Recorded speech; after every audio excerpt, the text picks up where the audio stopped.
The wrench slipped from my greasy fingers and clattered onto the concrete floor of my garage. It was 3 a.m, and I couldn't sleep again. Dana's words from earlier that evening kept echoing in my head like a broken record player stuck on the worst song ever written. My ex is still in my life, Jake. Deal with it. Just like that. No discussion, no compromise, no consideration for how I felt about her best friend, Eric, practically living in our house. I'd been married to Dana for 8 years, and somewhere along the way, I'd become the third wheel in my own marriage. I picked up the wrench and went back to work on Mrs. Henderson's transmission. At least cars made sense. When something was broken, you could fix it. When parts didn't fit together anymore, you could see exactly why. Unlike marriages, apparently. The garage door to our house creaked open, and I heard Dana's voice, followed by our 17-year-old daughter Mia's angry response. "Mom, this is so messed up. Dad's been working out there all night because you won't stop texting Eric." "You don't understand, Mia. Eric and I have history. We've been friends since high school. I'm not going to cut him out of my life just because your father is insecure." "Insecure? Mom, he literally takes you out to dinner more than Dad does." "That's different. We're just friends catching up." I wiped my hands on an old rag and moved closer to the door. This was the first time I'd heard Mia defend me in months. "Friends don't go on weekend trips together, Mom. Friends don't text each other at midnight. And friends definitely don't buy each other expensive jewelry." My stomach dropped.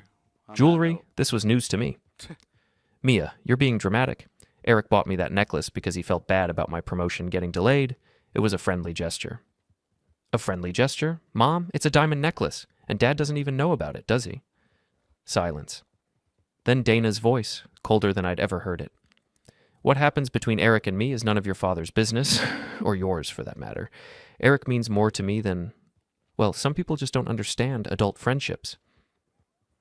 The way she said "some people" made it clear she was talking about me. My wife of 8 years, the mother of my daughter, had just told our child that her ex-boyfriend meant more to her than I did. I stood there in my own garage, surrounded by the tools and projects that had always been my refuge, feeling like a stranger in my own life. Dana had been pulling away for months, maybe even years, but I'd convinced myself it was just a rough patch. Work stress, midlife adjustments, the normal stuff that married couples work through together. But this wasn't normal.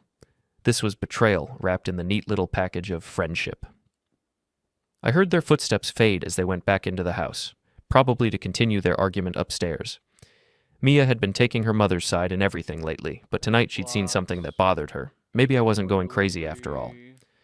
The next morning, I made coffee and tried to act like I hadn't overheard anything. Dana came downstairs already dressed for work, her lawyer uniform of sharp blazer and perfectly styled hair making her look like she was headed to court instead of breakfast with her family. "You were up late," she said without looking at me, scrolling through her phone while pouring coffee into her travel mug. "Couldn't sleep. Had some thinking to do." "About what?" Still not looking up from her phone. "About us. About Eric. About this whole situation that you refused to discuss." Now she looked up, and her expression was pure annoyance. "Jake, we've been over this. Eric is my friend. I'm not going to keep explaining myself to you." "Dana, our daughter heard you last night. She's upset about this too. Mia is 17. She doesn't understand adult relationships." "Adult relationships? Is that what you're calling it now?" Dana slammed her coffee mug down on the counter hard enough to make me flinch. "Yes, Jake. Adult relationships. Something you apparently can't handle. Eric and I are friends. We've always been friends. Just because you're threatened by that doesn't mean I'm going to change who I am." "Threatened? Dana, the man texts you at all hours of the day and night. You go out to dinner with him twice a week. You went to Chicago with him last month for a conference that I later found out your firm didn't even sponsor. I paid for that trip myself. With what money? We share a bank account, and I never saw any charges for a Chicago hotel." For the first time, Dana looked uncomfortable. "Eric helped with some of the expenses. As a friend. As a friend." I repeated her words slowly, letting them hang in the air between us. "Dana, do you hear yourself right now? I hear a jealous husband who can't accept that his wife has a life outside of this house and your garage." That stung more than I wanted to admit. "I've never asked you not to have friends. I've asked you to set some boundaries with a man you used to sleep with who's now married to someone else. That was 20 years ago, Jake. Then why is he buying you diamond necklaces?" The color drained from her face. She'd been caught, and we both knew it. "Mia told you." "Does it matter who told me? The point is, you're accepting expensive gifts from another man and hiding it from your husband. How exactly am I supposed to feel about that?" Dana grabbed her purse and headed for the door. I don't have time for this conversation. Some of us have real jobs to get to. The dig about my auto repair business was unnecessary and cruel, but typical of how our arguments had been going lately. Everything I said was dismissed, minimized, or turned back on me. Dana, wait. She stopped at the door but didn't turn around. I love you. I've loved you for 10 years, married to you for 8, but I can't keep living like this. Something has to change. You're right, she said, finally turning to face me. Something does have to change. You need to accept that Eric is part of my life, and he always will be. Deal with it, Jake, because I'm not choosing between you and him. The door slammed behind her, leaving me alone in our kitchen with the bitter taste of coffee and the even more bitter realization that my wife had just told me I wasn't worth choosing. I called in sick to work for the first time in 3 years. My crew could handle the day's appointments, and I needed time to think. Really think about what was happening to my marriage and what I was going to do about it. I started with the obvious. Eric Morrison, Dana's best friend and former high school boyfriend. In a town like Millfield, everyone knew everyone's business, but I'd been so focused on my work and trying to keep my marriage together that I hadn't been paying attention to the gossip.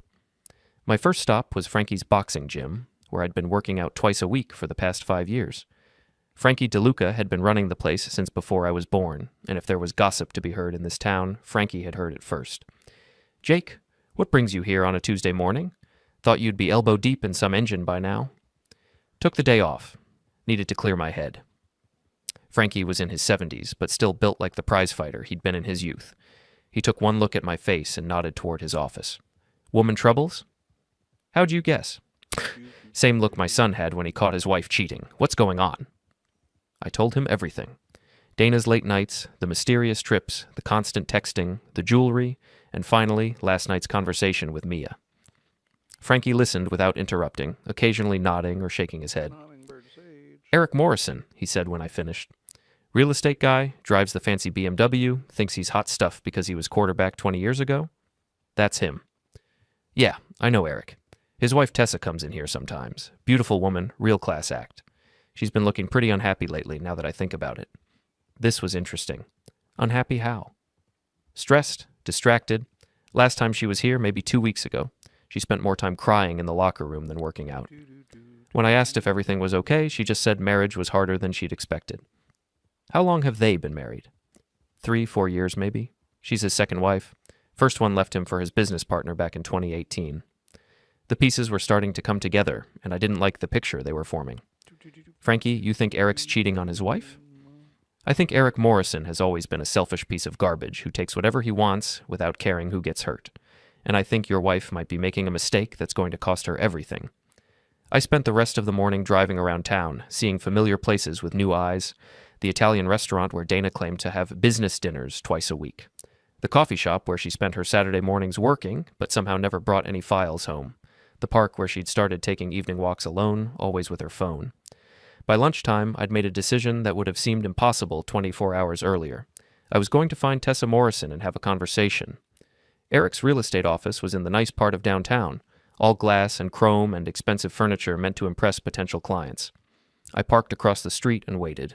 If Eric was there, I'd have to come back later, but if he wasn't, I got lucky. At 12:30, I saw a woman I recognized from Frankie's gym walking out of the coffee shop next to Eric's office. Tessa Morrison was even more beautiful up close than I'd remembered. Tall, elegant, with dark hair and the kind of natural grace that made heads turn. She was also clearly upset about something, checking her phone with a frown and wiping her eyes with a tissue. I took a deep breath and approached her. Mrs. Morrison, I'm Jake Thompson. I think we need to talk. She looked up, startled and wary. Do I know you?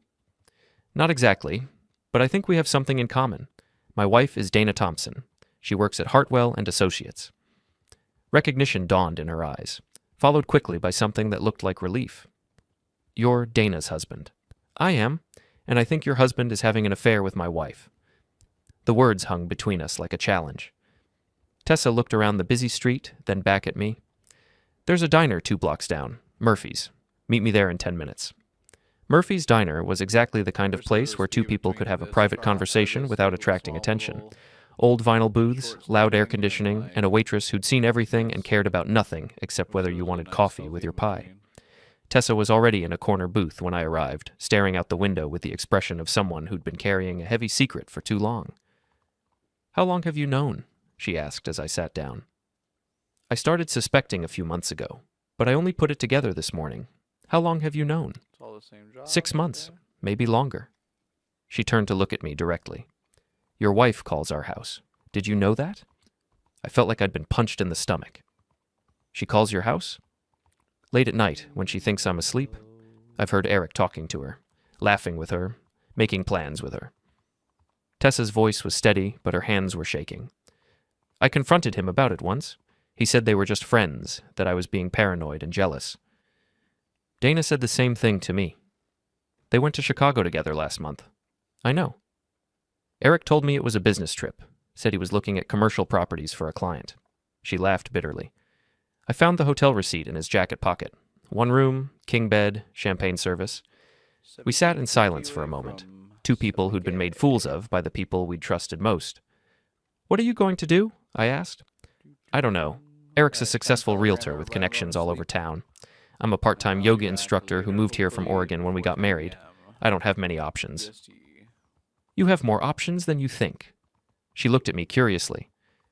What do you mean? I mean, maybe it's time we stopped letting them make fools of us. Over the next 2 hours, Tessa and I shared everything we knew. The picture that emerged was worse than either of us had imagined. Dana and Eric weren't just having an affair, they were planning a future together. Tessa had found emails on Eric's laptop discussing Dana's divorce timeline and Eric's strategy for hiding assets before their respective divorces. They'd been planning this for months, maybe longer, treating their spouses like obstacles to be managed rather than people to be respected. There's something else, Tessa said as we sat over our 3rd cup of coffee. Eric's been moving money around. Large amounts transferred to accounts I don't have access to. How much money? At least $50,000 that I know of. Probably more. I thought about Dana's recent shopping trips, the new clothes, the expensive haircuts, the diamond necklace Mia had mentioned. Dana's been spending more lately, too. New wardrobe, spa treatments, things we can't really afford. He's been buying her gifts? Apparently. And taking her to expensive restaurants, paying for trips. I did some quick math in my head. We're talking about thousands of dollars here. Tessa nodded grimly. Money that should be going to support his family, our family. Same here. Dana's been claiming her spending is for work, but lawyers don't need designer handbags to argue cases. We were both quiet for a moment, processing the full scope of what our spouses had been doing behind our backs. I have an idea, Tessa said finally. It might sound crazy, but hear me out. I'm listening. What if we gave them exactly what they seem to want? I don't follow.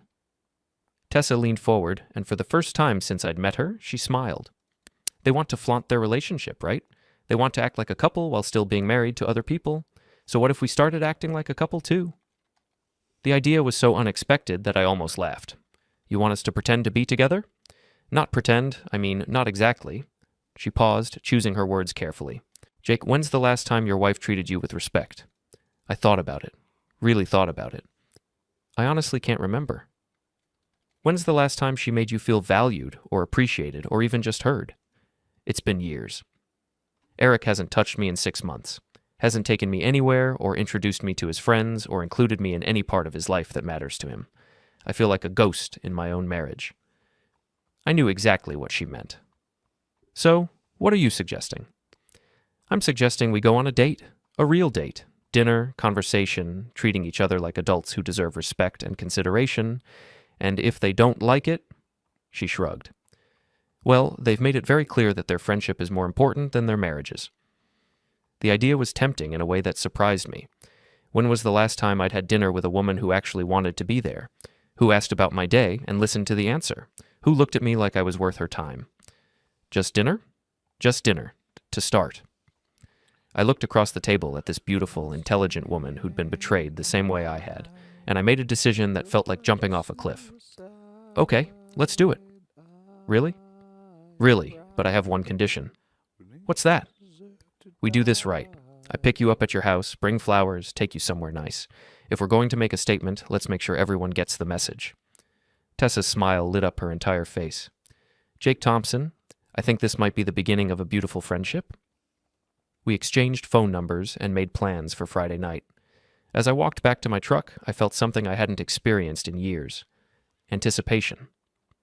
For the first time in months, I was looking forward to something. That evening, Dana came home late as usual, barely acknowledging me as she heated up leftover Chinese food and disappeared upstairs with her phone. I could hear her laughing and talking in our bedroom, the same way she used to laugh and talk with me back when we were happy. Mia found me in the garage around 10 o'clock. "Dad, can we talk?" "Of course, kiddo. What's on your mind?" She sat down on my workbench, looking older than her 17 years. "I'm sorry about last night, about Mom and everything. You don't have anything to apologize for." "Yes, I do. I've been taking her side in everything lately, and that wasn't fair.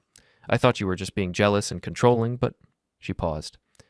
"I've been watching, and it's not normal, is it? The way she is with Eric? No, honey, it's not normal. Are you guys going to get divorced?" The question I'd been dreading. "I don't know. Maybe. Would that be okay with you?" Mia was quiet for a long moment. "I think it might be better than this. You've been so sad lately, Dad. And Mom's been so mean to you. Even when I was little, you guys weren't like this." "No, we weren't. I love you, Dad, and I'm sorry I forgot that for a while." I hugged my daughter, feeling grateful that at least one relationship in my life was still salvageable. "I love you too, Mia. No matter what happens with your mom and me, that will never change." After she went to bed, I sat in my garage and thought about the conversation I'd had with Tessa. For the first time in years, I'd talked to a woman who listened to what I was saying, who valued my thoughts and opinions, who treated me like an equal partner in a conversation rather than an obstacle to be managed. Friday couldn't come fast enough. Friday evening, I stood in front of my bathroom mirror and tried to remember the last time I'd dressed up for anything other than a funeral or a court appearance. The navy blazer still fit, though it was tighter than it used to be. The tie Dana had bought me for Christmas 3 years ago had never been worn. Tonight seemed like a good time to break it in. I'd told Dana I was going out with some friends from work. She'd barely looked up from her phone when I mentioned it, just nodded and said she'd probably be working late anyway. The irony wasn't lost on me that my wife couldn't be bothered to ask where I was going on a Friday night. Tessa lived in Maple Heights, the nicest neighborhood in town. Her house was a beautiful colonial with a perfectly manicured lawn and flower beds that looked like something out of a magazine.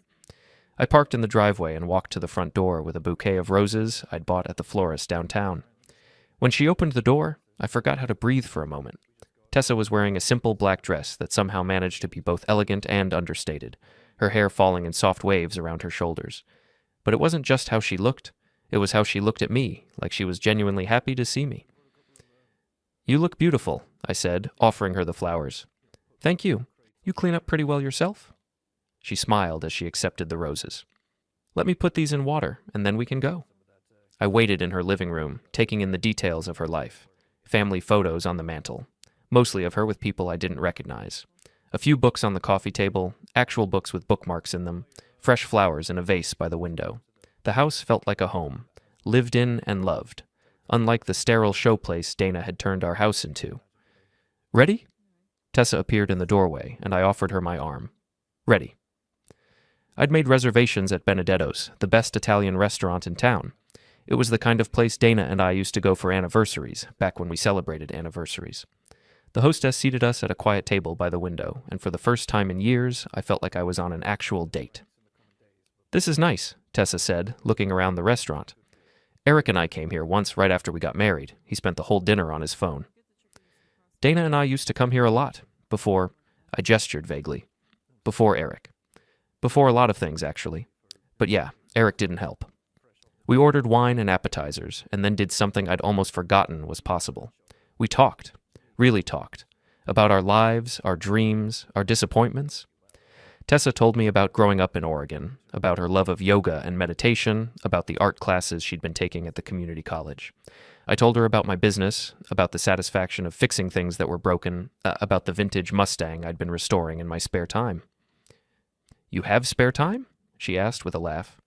"I make time for the things that matter to me. What else matters to you?" I thought about it. My daughter, my work, good coffee, old movies, honest conversation. I looked at her across the table. This? This? Sitting across from someone who actually wants to be here, who asks questions and listens to the answers, who treats me like I'm worth their time. Tessa reached across the table and touched my hand. "You are worth my time, Jake. You're worth anyone's time." When was the last time someone had said something like that to me? When was the last time I'd felt valued, appreciated, seen? Can I ask you something? Tessa said as we waited for our entrees. Anything. Do you still love her? Dana? It was the question I'd been asking myself for months. I love the woman I married, but I'm not sure that woman exists anymore. The Dana I fell in love with was kind, funny, supportive. She made me feel like I could do anything. This version of Dana, I shook my head. This version makes me feel like I can't do anything right. I know that feeling. What about you? Do you still love Eric? I thought I did. For a long time, I kept making excuses for him, telling myself he was just stressed or distracted or going through a phase. But love isn't supposed to make you feel invisible, is it? No, it's not. Our food arrived, and we continued talking throughout the meal about books, movies, travel, dreams we'd put on hold. Tessa was intelligent, funny, curious about the world in a way that made me remember why I used to love learning new things. She asked about my business with genuine interest, wanting to understand the technical aspects of what I did, the challenges and rewards of running my own company. You built something, she said when I finished describing how I'd grown from a one-man operation to a shop with 4 employees. From nothing, you built something real and valuable that helps people. It's just car repair. No, it's not. It's independence, creativity, problem solving, providing for your family. It's building relationships with customers who trust you with something important to them. She paused. Eric sells houses, but he doesn't build anything. He just moves things around and takes a percentage. By the time we finished dinner, it was almost 10 o'clock. We'd been talking for 3 hours, and it felt like 30 minutes. Would you like to take a walk? Tessa asked as we left the restaurant. There's a nice path around the lake. We walked slowly around Lake Millfield, talking and laughing under the streetlights. At one point, Tessa stumbled slightly on the uneven path, and I caught her arm to steady her. She didn't pull away, and I didn't let go. We walked the rest of the way hand in hand, like teenagers on a first date. Jake, she said as we reached her front door, thank you. For tonight, for listening, for making me remember what it feels like to be treated with respect. Thank you for saying yes. I haven't felt this good about anything in a very long time. We stood there for a moment, and I found myself leaning closer to her. She didn't step back. Our first kiss was gentle, tentative, like we were both afraid of breaking something fragile. Our second kiss was deeper, more certain. When we finally broke apart, Tessa smiled up at me. I'd like to see you again. I'd like that too. Tomorrow night? Tomorrow night. I drove home feeling like a different person than the one who'd left that evening. For the first time in years, I felt attractive, interesting, valued. I felt like myself again. Dana was already in bed when I got home, her back turned to my side of the bed. I changed quietly and slipped under the covers, careful not to wake her. But as I lay there in the dark, I realized something had fundamentally changed. I didn't want to fix my marriage anymore. I wanted to end it and start over with someone who actually wanted to be with me, someone like Tessa. The next morning, Dana was up early, getting ready for what she claimed was a Saturday morning client meeting. I watched her from the kitchen as she put on makeup and styled her hair with more care than she'd shown in months. Client meeting on Saturday? I asked, trying to keep my voice neutral. Big case. The client can only meet on weekends.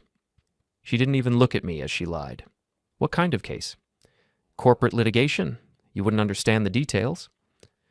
Another casual insult, delivered without thought or care. But this time, instead of feeling hurt, I felt relieved. Dana had made this easy for me. Have fun, I said. She looked at me suspiciously. Fun? With your client meeting. It's work, Jake, not fun. Right. Work. After she left, I called Tessa. Good morning, beautiful. Good morning yourself. How did you sleep? Better than I have in months. What are you doing today? Eric's playing golf with his buddies, so I'm free. Want to spend the day together? I thought you'd never ask. We met at the farmer's market downtown, where we wandered between stalls selling fresh produce, homemade crafts, and local honey. It was the kind of simple, domestic activity that Dana had always been too busy or too sophisticated for, but Tessa seemed to genuinely enjoy it. Oh, look at these tomatoes, she said, stopping at a vendor's table. They're gorgeous. You like to cook? I love to cook. Eric prefers restaurants, so I don't get much chance to anymore. What about you? I used to cook all the time. Dana's always too busy to eat at home now. What's your specialty? Grilled anything, pasta, my grandmother's meatball recipe that I'm not allowed to share with anyone. Anyone? I looked at her smile and made an impulsive decision. Well, maybe one person. We spent the afternoon at my house while Mia was at her friend's place. I cooked lunch while Tessa sat at my kitchen counter, asking questions and making conversation. It felt natural, comfortable, like something we'd been doing for years instead of hours. "This is delicious," she said, tasting the pasta sauce I'd made from scratch. Family secret. My grandmother would roll over in her grave if she knew I was sharing it with someone who's not Italian. I promised to guard it with my life. We were laughing over lunch when my phone buzzed with a text message. Dana. "Working late today? Don't wait up." I showed the message to Tessa, who shook her head in disbelief. "It's 2 o'clock in the afternoon. What kind of client meeting lasts all day?" "The kind that happens at Eric's house while his wife is supposed to be at yoga class. Except his wife is having lunch with her husband." We looked at each other, and I could see the same thought forming in both our minds. "Want to take a drive?" I asked. I thought you'd never ask. Eric lived in the same neighborhood as Tessa, just 3 streets over. His house was smaller but flashier, with a circular driveway and a fountain that seemed designed to impress rather than welcome. Dana's car was parked in the driveway next to Eric's BMW. "Well," Tessa said quietly, "there's our proof. What do you want to do about it?" She was quiet for a moment, staring at the house where her husband was betraying her with my wife. "I want to walk up to that front door and confront them both." "Okay, let's do it." "Really? Really? I'm tired of being the only one in my marriage who cares about honesty." We walked up the front path together, and I rang the doorbell. After a long moment, Eric answered the door in a bathrobe, his hair disheveled. "Jake, what are you doing here?" "Looking for my wife. Dana said she had a client meeting today, and I thought you might know where that meeting is." Eric's face went pale. She's not here." "Really? Because that's her car in your driveway." "Oh, that. She stopped by to drop off some papers." "In a bathrobe?" Tessa stepped forward. "Hello, darling. Fancy seeing you here." "Tessa, I thought you were at yoga." "I was, with Jake. We've been spending a lot of time together lately." Dana appeared behind Eric, wearing one of his shirts and looking like she'd been caught stealing from the church collection plate. "Jake, what are you doing here?" "I could ask you the same question. Rough client meeting." "This isn't what it looks like." "Really? Because it looks like you're having an affair with a married man while lying to your husband about where you are." "We were just talking." "In his bedroom? In his clothes?" Tessa stepped closer to Eric. "How long has this been going on?" "Tessa, I can explain." "Explain what?"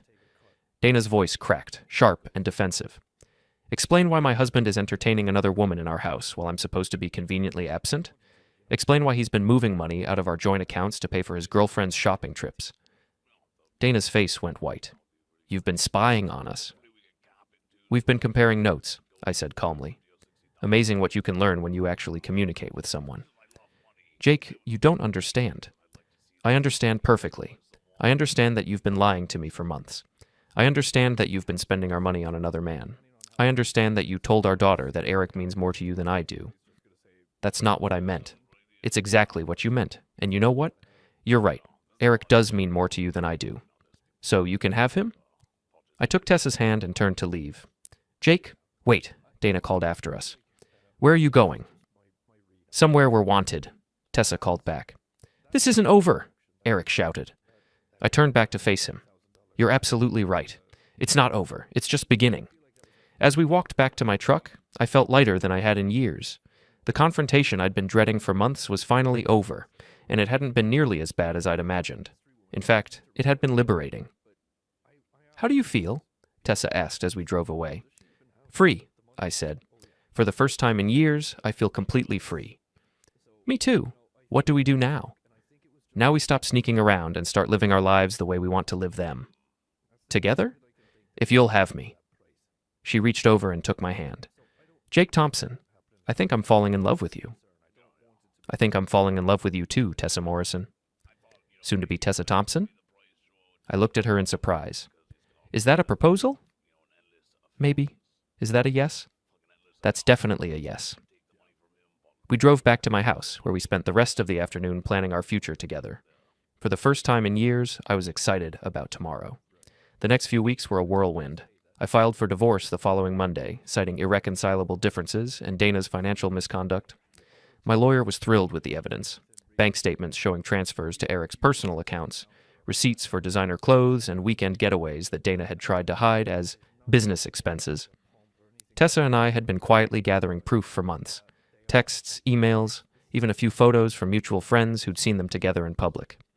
It wasn't pretty, but it was airtight. Dana fought back at first. She hired a shark of a lawyer, claimed emotional distress, accused me of abandonment. But the judge wasn't impressed. When the financial records came out in discovery, Dana's story crumbled. The judge awarded me primary custody of our daughter, Lily, who'd been staying with my sister during the chaos. Dana got visitation rights, but only supervised until she completed court-ordered counseling. The house went to me, along with most of the assets. She walked away with her car and whatever she could carry. Eric wasn't so lucky. His wife, after hearing the full story from Tessa, filed for divorce the same week. She took the kids, the house, and half of his retirement. Last I heard, he was crashing on a friend's couch and looking for a new job. The firm had quietly let him go after the scandal hit the office rumor mill. Tessa and I didn't rush. We dated properly. Dinners, walks in the park, movie nights with Lily. She moved in 6 months later, and Lily took to her immediately. "You're nicer than Mommy," she said one evening while Tessa braided her hair. It broke my heart and mended it in the same breath. We got married the following spring in a small ceremony at the lake house my parents had left me. Only a handful of people were there, my sister, a few close friends who'd stuck by me, Tessa's brother. No drama, no spectacle. Just vows we actually meant. On our honeymoon in the mountains, we sat on a porch swing watching the sunset. Tessa leaned her head on my shoulder. "Do you ever regret it?" she asked. "Regret what?" "Everything. The pain, the fight, the mess." I thought about it. No, because it led me here. To you, to us. She smiled. Good answer. Back home, life settled into a rhythm I'd forgotten was possible.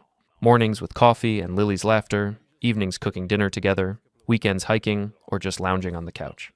I started a new job at a smaller firm that valued work-life balance. Tessa opened her own accounting practice, specializing in helping women navigate divorce finances. The irony wasn't lost on either of us. One evening, about a year after the wedding, Lily came home from school with a drawing. 3 stick figures holding hands, labeled Daddy, Mommy Tessa, and me. "This is my family," she said proudly. Tessa's eyes filled with tears. I pulled them both into a hug. "Yeah," I said. "This is our family." Dana still calls sometimes, asking about Lily. I let her talk to her daughter, but I keep my distance. There's no anger left, just quiet acceptance. She made her choices. I made mine. Eric, last I heard, had moved to another state. I don't think about him much anymore. What I do think about is how betrayal can shatter you, but it can also rebuild you stronger, if you let it. I lost a marriage. I gained a life I actually love. And that, I've learned, is the real victory. The next few weeks were a whirlwind of lawyers, paperwork, and emotional confrontations. Dana tried everything to get me back. Tears, anger, promises to change, threats about custody and money. But I'd made my decision, and for once in my life, I was sticking to it. Tessa and I made no effort to hide our relationship. We went out to dinner, attended community events together, and she started spending most of her time at my house. Mia, surprisingly, loved her. They bonded over cooking, yoga, and their shared experience of being disappointed by people they'd trusted. "She's good for you, Dad," Mia told me one evening as we watched Tessa help with her homework at the kitchen table. "You smile again." "I do? All the time. And you laugh at her jokes, even the bad ones. They're not bad jokes." "Dad, yesterday she made a pun about carburetors. It was terrible." "It was clever." Mia rolled her eyes, but she was smiling. "You're hopeless." The divorce proceedings were moving faster than I'd expected, partly because Dana was eager to marry Eric, and partly because Tessa had discovered evidence of financial misconduct that made Dana's lawyer nervous about going to trial. Eric's divorce was messier. Tessa had hired a shark of an attorney who was determined to make him pay for every penny he'd hidden and every lie he'd told. But the real drama came on a Tuesday evening in October, when Dana showed up at my house unannounced and uninvited. I was in the garage working on the Mustang when I heard shouting from the house. By the time I got inside, Dana was standing in my living room screaming at Tessa while Mia recorded everything on her phone. "You home-wrecking slut! You destroyed my marriage." "I destroyed your marriage?" Tessa's voice was calm, which only seemed to make Dana angrier. "You destroyed your own marriage when you decided to sleep with my husband. Eric and I are in love. What you and Jake have is just revenge." "Maybe it started as revenge," I said, walking into the room. "But it became something a lot better than that." Dana spun around to face me, her face red with anger and tears. "Jake, you can't be serious about this woman. She's just using you to get back at Eric." The way Eric was using you to get back at his first wife? That's different. How is it different, Dana? Because Eric and I have history. We've known each other for 20 years. And Tessa and I have a future. I know which one I'd rather focus on. You're making a mistake. She doesn't love you, Jake. She's just lonely and angry. Tessa stepped forward. Dana, I understand that you're upset, but you don't get to come into Jake's house and tell him what I do or don't feel. This is my house, too. We're still married. Not for long, I said. The papers will be final next month. I could fight it. I could make this difficult for both of you. You could, Tessa agreed, but that would be expensive, time-consuming, and ultimately pointless, because Jake doesn't want you back, and Eric is already looking for your replacement. Dana's face went pale. What do you mean? I mean Eric Morrison has a pattern, Dana. He gets bored easily. How long do you think it'll be before he finds another old friend to reconnect with? You're lying. Tessa pulled out her phone and showed Dana a series of text messages. These are from Eric's phone, which I still have access to until our divorce is final. He's been messaging his ex-girlfriend from college. The same sweet, romantic messages he used to send you. Dana stared at the phone screen, and I watched her face crumble as she realized she'd destroyed her marriage for a man who was already moving on to his next conquest. That can't be right. I'm sorry, Dana. I really am. I know what it feels like to discover that the person you trusted doesn't deserve that trust. Dana looked around the room, at Tessa, at me, at Mia still recording with her phone, and seemed to finally understand that she'd lost everything for nothing. This isn't fair, she whispered. No, I agreed. It's not fair. It wasn't fair when you told me to deal with your relationship with Eric. It wasn't fair when you lied to me for months. It wasn't fair when you chose him over your family. But it's what happened, and now we all have to live with the consequences. I made a mistake. Yes, you did. A lot of mistakes, actually. Can't we try again? Can't we go to counseling or something? I looked at this woman I'd been married to for 8 years, who'd shared my bed and my dreams and my daughter, and felt nothing. No anger, no love, no regret. Just a kind of tired sadness for what we'd lost and relief that it was finally over. No, Dana, we can't. Why not? Because I don't want to. Because I'm happy now, happier than I've been in years. Because Tessa treats me the way you used to, and I'm not going to give that up to go back to being taken for granted. Dana turned to Tessa with desperation in her eyes. You could have any man you want. Why him? Tessa smiled and took my hand. Because he's kind, intelligent, funny, and loyal. Because he listens when I talk and cares about what I think. Because he makes me feel beautiful and valued and loved. She paused. All the things Eric never made me feel, and apparently all the things you stopped appreciating about him. But we have history. And we have a future, I said. I know which one I prefer. Dana looked at Mia, who was still recording. Mia, tell your father he's making a mistake. Mia lowered her phone. Mom, I've watched Dad smile more in the past month than he did in the previous year. If that's a mistake, it's the best mistake he's ever made. That broke something in Dana. She started crying. Real tears this time, not the manipulative kind she'd been using in our arguments. I've lost everything, she sobbed. No, Tessa said gently. You've lost some things, but you still have your career, your health, your daughter's love. You can still build a good life if you make better choices. What about Eric? What about him? I love him. Maybe you do. But love isn't enough if it's not mutual and honest and respectful. You deserve better than someone who's already looking for your replacement. Dana wiped her eyes and looked at me one last time. I really did love you, Jake, in the beginning. I know. I loved you too. I'm sorry. For all of it. I know. Me too. After Dana left, the three of us sat in the living room processing what had just happened. That was intense, Mia said. That was necessary, Tessa replied. How do you feel? I asked her. Relieved. Sad for her, but relieved. What about you? I thought about it. Free. Finally, completely free. So what happens now? Mia asked. I looked at Tessa, who smiled and nodded. Now Tessa and I start planning our wedding. Really? Mia jumped up excitedly. You're getting married? If she'll have me. If I'll have you? Tessa laughed. Jake Thompson, I've been waiting for you to ask me properly for weeks. I got down on one knee right there in my living room, in front of my daughter and the woman I'd fallen in love with. Tessa Morrison, will you marry me? Yes, Jake Thompson, I will absolutely marry you. As I slipped my grandmother's ring onto her finger, the ring Dana had never wanted because it wasn't expensive enough, I realized that sometimes the best revenge isn't about hurting the people who hurt you. Sometimes the best revenge is building something beautiful with someone who appreciates what you have to offer. 6 months later, Tessa and I were married in a small ceremony at the lake where we'd had our first walk. Mia was our maid of honor, Frankie walked Tessa down the aisle, and half the town came to celebrate with us. Dana sent a card, a gracious note wishing us well and apologizing again for the pain she'd caused. She was dating someone new, a lawyer from her firm who seemed to actually appreciate her intelligence and ambition. Eric wasn't invited to the wedding, obviously, but we heard through the grapevine that he was already on wife number 3, a young real estate agent who probably had no idea what she was getting into. As for Tessa and me, we were building the kind of partnership I'd always dreamed of. 2 people who chose each other every day, who supported each other's dreams, who treated each other with respect and kindness even when things got difficult. The night after our wedding, as we sat on our back porch watching the sunset, Tessa turned to me with a smile. "So," she said, "was it worth it?" "What?" "All of it. The pain, the drama, the confrontations. Was it worth it to get here?" I thought about everything we'd been through, the betrayal, the anger, the fear, the uncertainty. Then I looked at my wife, my partner, my best friend, and I knew the answer. Every single minute of it. Even the part where your ex-wife called me a home-wrecking slut. Especially that part. Because that's when I knew for sure that I'd made the right choice.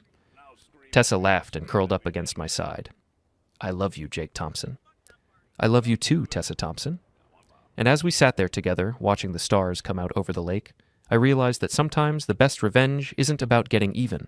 Sometimes the best revenge is simply being happy. Dana had said her ex was still in her life, and I needed to deal with it, so I did. I picked his wife, she picked me, and we built something beautiful together. It really was the perfect deal.